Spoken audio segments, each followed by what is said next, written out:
Morning everybody, Metalhead here. I hope you're doing well. This is where I've been staying in Kasane in northern Botswana at Elephant Trail Backpackers Lodge. This room cost me 13 quid a night. Well, it's not too bad, but there's a downside with like mosquitoes bothering the heck out of me, and then something in the night kept on moving, which it was like what was there, like a dog scratching outside, or maybe there was like ants. I wouldn't believe it, I did see an ant like this big crawling at my bed when I was sitting here. So you'll never know what's going to crawl into your lodge when you're staying in a country like in Africa. Today's plan is to get out to Zambia today, across the Zambezi River, across the big bridge. I'm just waiting for my driver to come. He's going to take me to the border crossing. So I stamp out of Botswana and I go into Zambia. And this is the first time I'll have to pay for a visa. And I've been to all the visa-free countries in Southern Africa, like Lesotho, Eswatini, South Africa, Namibia, and Botswana. So Zambia and Zimbabwe, you could buy visas separately for $50, but if you cross from the Kasane border crossing from Botswana to Zambia, you get a KAZA visa. But to enter Zimbabwe using the same visa, you have to cross the Victoria Falls. So, let's go. Just traveling towards the Botswana border crosser. My passport ready.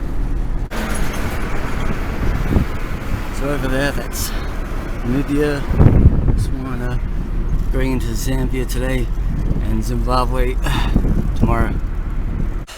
So I made it into Zambia, my 95th country. I had a really hard time on the border, not with immigration. Immigration, both sides, nice. This is a brand new facility for people to pass from Botswana to Zambia and vice versa.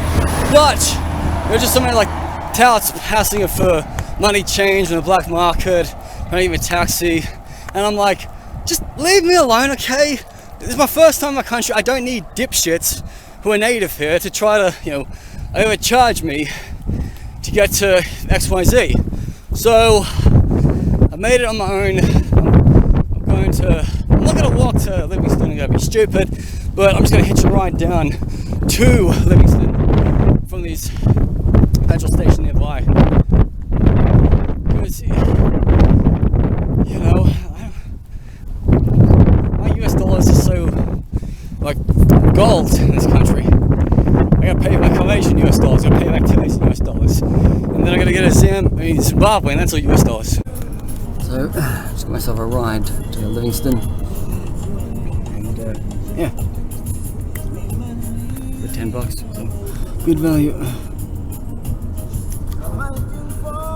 In my 95th nation.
So here's where I'm staying, Faulty Towers. Drunk used to be so proud to stay here. Look, I got day spa, pool, Basil Cafe, self-catering, kitchen, laundry bar, television in the bar, free Wi-Fi in the bar cafe, free pancakes at 3:30 daily, free tea and coffee, free shots at 4 at 10 o'clock daily outside the As of the pandemic, towels available for a special price of $10, which return to you when returning a towel. Value balls, large rolls. No investigation in your door. You guys beside the gate and remain by the far. Okay. So, and oh, thank God, I've got mosquito netting. I was getting bit by mosquitoes yesterday. The general public are aware that arms giving to street children dangerous offense, not giving any street children.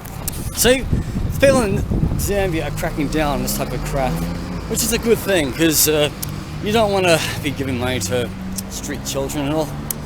Yes. So, just been in here for about an hour or so. There's a nice church over there. I have a look at it.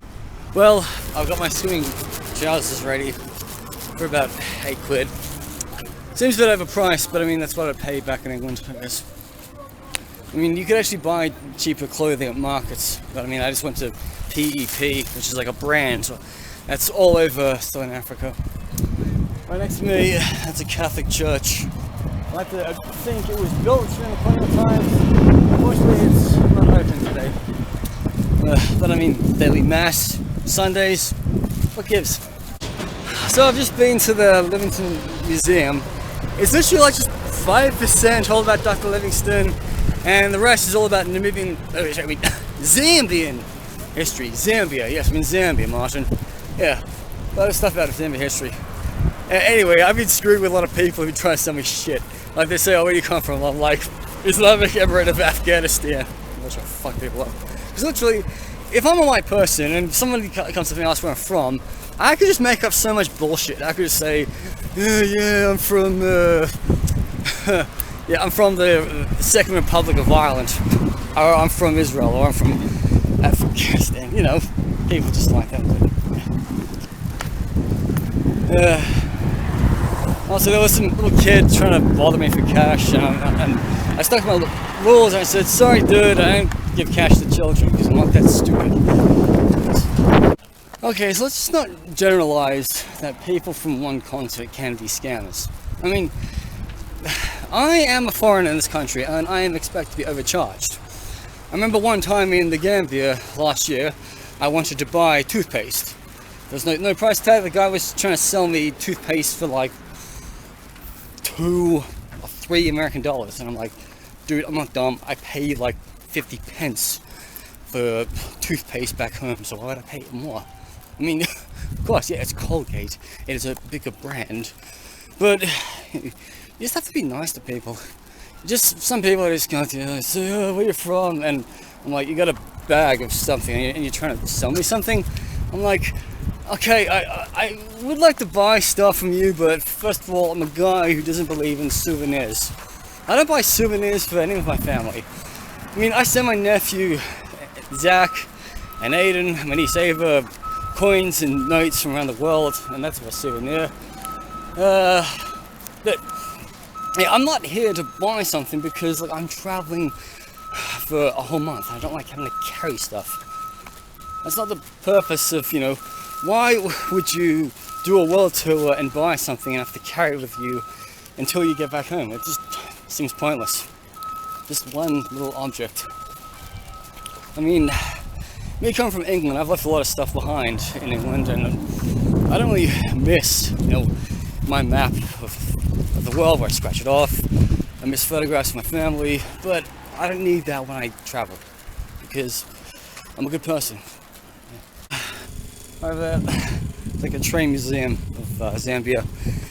Back in the day, you know, you could get a train from Livingstone, Victoria Falls, out to Lusaka.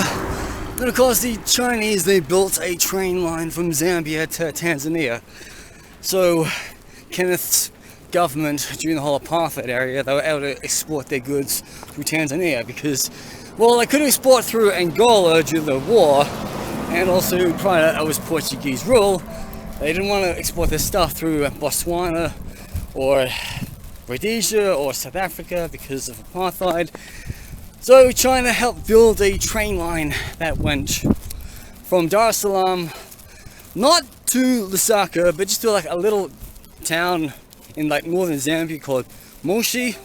Yeah, I was asking a Japanese woman at the Sunny Pass Lodge 2 weeks ago, I said, oh, if you took the 2-day bus from, what do you call it, from Dar es Salaam to Zambia, then why couldn't you take the train? She says, oh, I had to book in advance and the things were selling out. I mean, that's the trouble. I mean, you want to take a really nice train in Africa from Zambia to Tanzania or vice versa, and I mean, they're all selling out. But I mean, the top price tickets, they're about like 30 quid, and you're on the train for about 3-ish days. And also, once you cross borders, your money becomes invaluable. Like, once you've left Zambia, your punches are no longer valuable. You gotta switch them over to shillings. The reason why I'm not going up any further to Tanzania is, well, because I've got to come back to London in a few weeks. I got a plane ticket from Joburg in 2 weeks' time, and I mean, I just budgeted for like 1 month. I thought, okay, I could do 1 month. I did think about 2, but I didn't. The bloody doctors didn't give me enough medication, so it's hard.